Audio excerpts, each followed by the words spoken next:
Pana, tu Jahapana.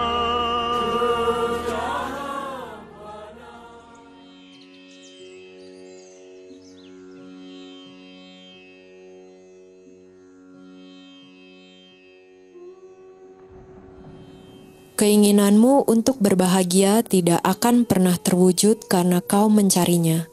Berhentilah menginginkannya, berhentilah mencarinya di luar diri. Sadari kebahagiaan itu ada di dalam dirimu.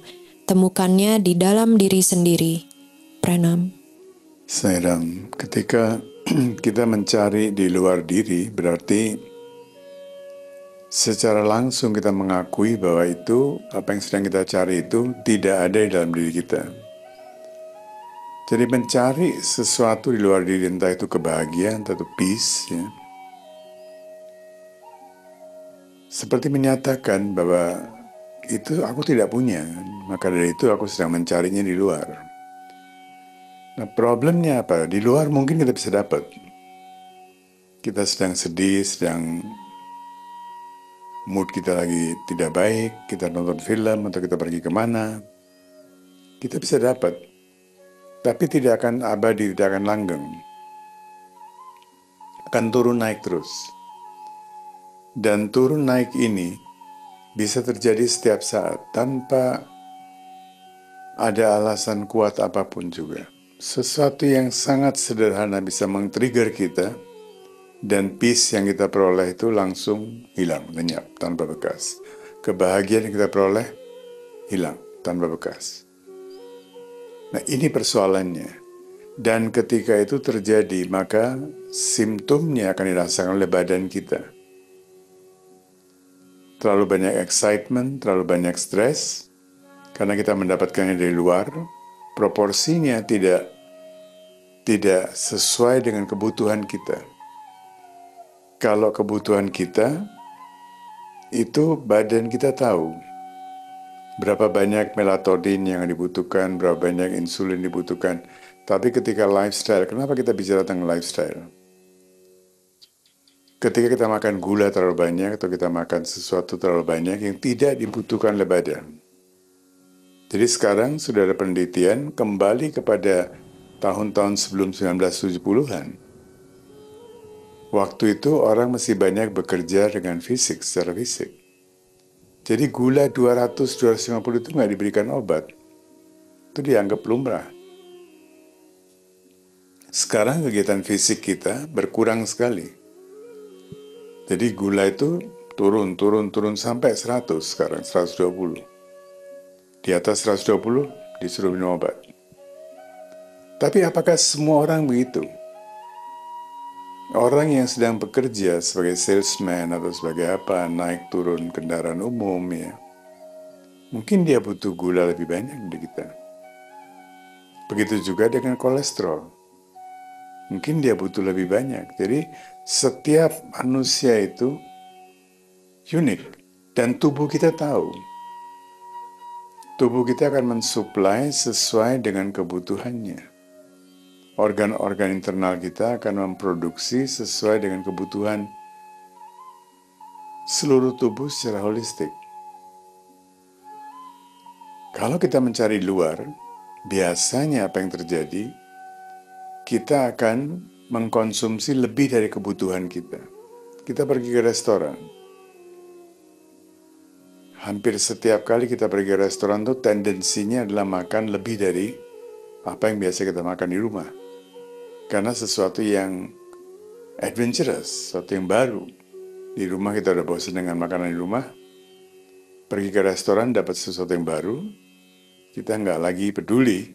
Kita butuh nggak segitu banyak carb atau segitu banyak protein.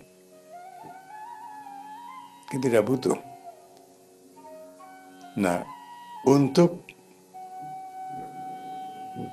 menggunakan ekses itu, kita butuh mekanisme, kita butuh kerja, kita butuh mekanisme yang berbeda dari orang yang sedang kerja di kantor, orang kerja di lapangan, naik turun bis, kendaraan umum, dan sebagainya.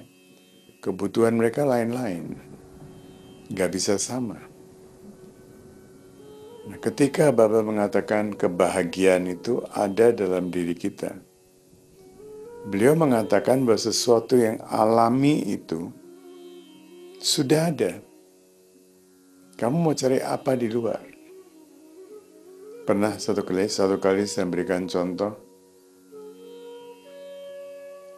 orang ketika Baba masih ada secara fisik, orang suka makan di luar, bosan makan di dalam. Dan makan di dalam waktu itu, zaman-zaman saya itu, setiap hari, 3 kali sehari, menunya sudah fix. Idli, sambar, masala dosa, dosa plain, nasi sedikit, rasam, itu 3 kali sehari makanannya itu. Sayurnya tetap sambar, tapi hari ini barangkali isinya adalah terong, besok mungkin adalah gobi, cauliflower, besok lagi mungkin adalah kacang panjang atau sebagainya. Tapi rasanya sama. Semuanya sama. Kalau pagi diberikan manisan sedikit, manisannya berbeda-beda mungkin, tapi tetap manisan sedikit. Dan kita yang tidak terbiasa dengan makanan seperti itu, suka bosan. Di luar mulai ada, melihat kebosanan kita itu, mulai ada restoran tahun 80-an ya. 75 sampai 80 itu susah sekali mencari restoran di luar di dalam makanannya sama. Cuma di luar nggak usah antri, di dalam antri. Dan dalam salah satu interview Bapak mengatakan, bahwa kalian ketika datang ke sini, saya ini sebagai saima, sebagai ibu, saya mempersiapkan sekian banyak makanan, dan saya berusaha untuk memberikan yang terbaik. Tapi kalian gak mau makan di rumah ibu, dan kalian cari makanan di luar, saya sedih. Apakah kalian tidak suka dengan masakan saya? Sampai begitu. Dan mulai kemudian juga mungkin masih bisa dirasakan juga oleh teman-teman yang pergi ke sana awal-awal 90-an sampai tahun 90-an. Kita membuat peraturan. Kalau mendapatkan kamar di dalam ashram, preferensinya kamar dalam ashram, kalau tidak dapat baru keluar.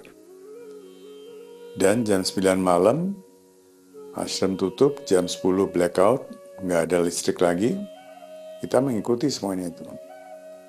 Makan di dalam, di kantin. Baru, belum ada kantin Western atau Eastern, itu belum ada. Makanan South India semuanya. Di situ fokus kita kemudian menjadi sangat-sangat ekagrata itu terjadi dengan sendirinya. Datang ke sana bukan untuk makanan. Dulu kita pernah menyediakan satu kuesioner untuk diisi oleh peserta. Dan hampir semua orang yang hadir dalam retreat waktu itu, di awal-awal nih, komentarnya apa? Makanan di sini enak sekali. Tentu enak karena di rumah sudah bosan dengan makanan rumah, di sini datang enak. Nanti kalau bosan di sini, makan di luar enak. Selalu kita membosan. Tetapi saat itu saya baru sadar bahwa orang datang ke sini, dia tidak mendapatkan apa-apa, kecuali makanannya enak. Apakah tujuan kita itu? Kalau tujuan kita itu, ya kita bikin restoran aja, nggak usah bikin ashram.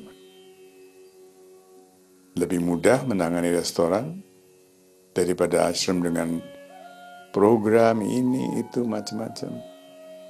Tetapi program-program itu dimaksudkan untuk mencari sumber kebahagiaan, sumber kedamaian di dalam diri kita.